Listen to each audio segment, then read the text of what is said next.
Bwana mmoja wakati Nabii Musa alipita sehemu akatamani tu ajenge nyumba ya ibada kubwa watu, lakini maskini alipokufa akaonyeshwa kajenga nyumba kubwa sana ya ibada.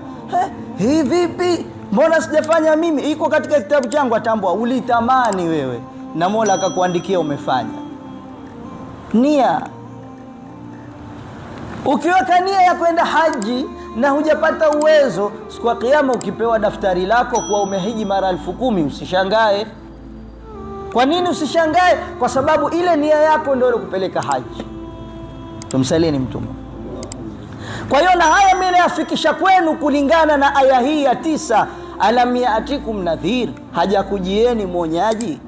Qalu, wale watu wa motoni atasema bala qad ja'ana nadhir, walikuja. Ajabuhum qailin, wanajibu bala qad ja'ana rasulun min indillahi wa hadharana, ilikuja mitumi kutoka kwa Mola wakatuhadharisha. Fakadhabanahu, tukawapinga.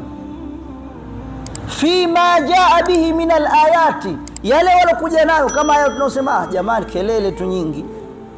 Ma nazzala Allahu ala ahad, unasema Allah hajamshushia mtu kitu chochote albashari, katika mwanadamu shay'an, chochote. Ma antum ayuha rusul, hakuwa nyinyi wenye kuonya mlokuja na risala message, illa dhihabun ba'idun anil haqqi, ila mkumbali na haki mkaikataa.